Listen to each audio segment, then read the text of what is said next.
माझं नाव विजया प्रधान. मी गेली 7 वर्ष 9 वर्ष काम करते आणि सुमती बालवन राधाबाई प्राणीजात मंगल संस्था या संस्थेमध्ये मी काम करत आहे. आणि इथे 20 मुलांची राहण्यासाठी सोय केलेली आहे आणि ते चांगल्या प्रकारे इथे त्यांचं संगोपन केलं जातं. आणि आमच्या शरईताई व गुळुमकर, मानसी देशपांडे या सर्व बघत आहेत. आणि इथे शाळा आणि हॉस्टेल पण आहे आणि शाळेचे टीचर 15 जणी आहेत. इथे सर्व बाहेरूनच मदत दिल्या जाते.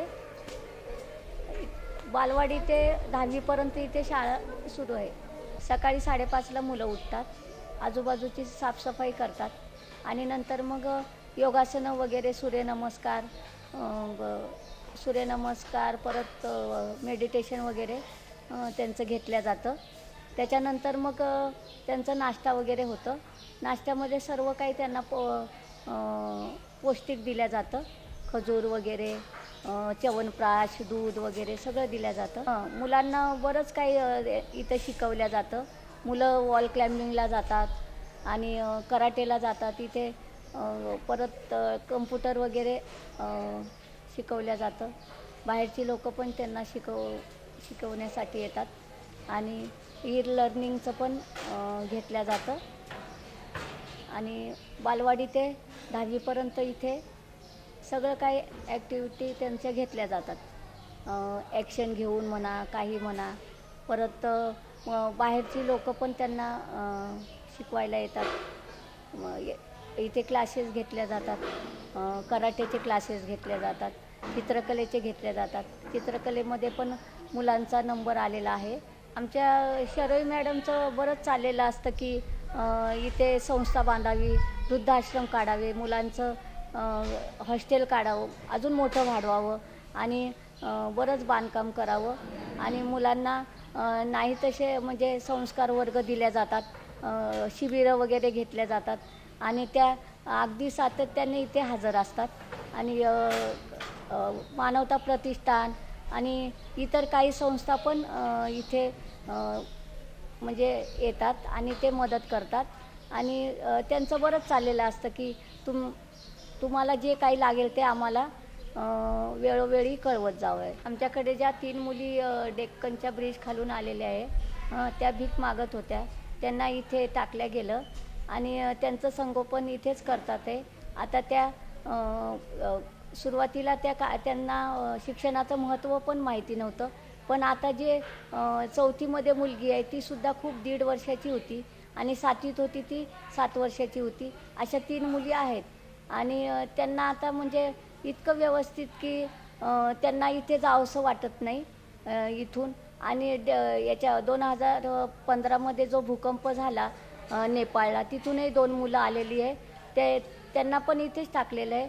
त्यांचं इथं व्यवस्थित राहणं वगैरे त्यांना केलेलं आहे आणि त्यांना इथेच राहावंसं वाटतं. सुरुवातीला आमच्याकडे हॉस्टेलला आजूबाजूला म्हणजे वातावरण फारच निवळलेलं होतं. कंपाऊंड नव्हतं शाळेला. ते कंपाऊंड करण्यासाठी शरईताईंनी, मानसीताईंनी, गुळुमकरताईंनी बरेच मदत केली आणि प्रत्येक वेळेला त्यांची इथं विजिट होत असतात. इथं त्यांच्या शाळेच्या विजिट होत असतात आणि अगदी सातत्याने ते लक्ष देत असतात की मुलांचा अभ्यास कसा होतो, कसा नाही. त्या सकाळी रोज 10 वाजता येतात आणि थोडासासुद्धा वेळ घालवत नाही. आणि मुलांचं नाश्ता करतानासुद्धा ते इंग्लिश शब्द तयार करून, त्यांचं वाक्य तयार करून त्यांच्याकडून बोलून घेतात. आणि आजूबाजूच्या मुलांना पण, शाळेच्या मुलांना पण ते तशीच मदत करतात. त्यांना मम्मी हेच नाव पाडलेलं आहे. मम्मी ह्या नावानेच सर्व्हिस, शाळेची मुलं, हॉस्टेलची मुलं सगळी ओळखतात. आणि त्यांनी बरंच काही केलेलं आहे की जे मुलं गरीब आहेत वगैरे शाळेचे सुद्धा, त्यांनासुद्धा ते फार यांनी मदत करतात की नाही, हे आपलीच मुलं आहे, आपलीच शाळा आहे. कुणी म्हणजे काही दिलं नाही वगैरे तरी त्यांचं ते घेतलं जातं शाळा वगैरे. कुणी फी नाही दिली, काय नाही दिली तरी ते दुर्लक्ष करतात. नाही दिलं तरी म्हणतात असू द्या. आणि बाहेरची लोकं पण येतात मदत करायला. त्याप्रमाणे ते त्यांच्याकडून हे करत असतात की चला काहीतरी आपल्याला मदत मिळतं तरी पुढं काहीतरी वाढवायला पाहिजे, म्हणून ते त्यांचं चाललेलंच असतं. आपल्याला हे करायचं, आपल्याला ऑफिस वाढवायचं, आणि 10वीचे वर्ग काढायचे. आता 10वीच्या वर्ग हे करण्यासाठी, ॲडमिशन मिळवण्यासाठी त्यांनी बरेच प्रयत्न केले, बऱ्याच अडचणी आल्या, तरी त्याच्यातूनही त्यांनी मार्ग काढला आणि 10वीच्या याला हे मिळालं आम्हाला, परमिशन मिळालं. सुरुवातीला या गावामध्ये शाळा नव्हती. ती शाळा ह्या शरयूताईंनी चालू केली की ह्या मुलांना शिक्षण मिळावं.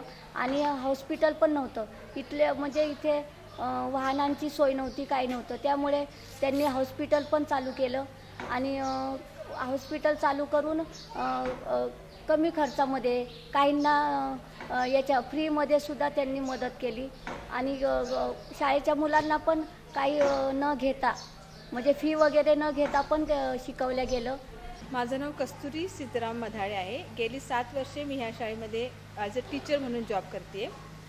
ही शाळा 2001ला सुरू झाली. ह्या जे ट्रस्ट आहेत या शाळेच्या शरयू घोले आहेत. संस्थेचं नाव राधाबाई हार्डीकर पाणीजात मंगल संस्था सुमती बालवण. आणि अगोदर ह्या शाळेत हॉस्टेल म्हणूनच होती. हॉस्टेलच्या मुलांना शिकवता शरयूताईंनी आमच्या ही शाळा स्थापन केलेली आहे. आता सध्या शरयूताईच हॉस्टेल वगैरे बघतात आणि शाळा वगैरे चालवतात.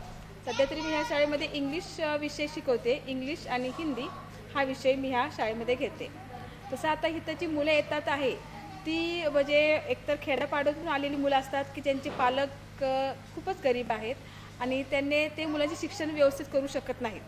शिक्षण पूर्णपणे न करू शकल्यामुळे ती मुलं आमच्या इथं हॉस्टेलमध्येच राहतात. मग काही जी बाकीचे जे संस्था असतील ते थोडेफार आम्हाला मदत करतात आणि त्या प्रकारे थोडेसे शरयूताई पण ह्याच्यामध्ये घालतात आणि हळूहळू मग ही आम्ही असं वाढवते मुलं.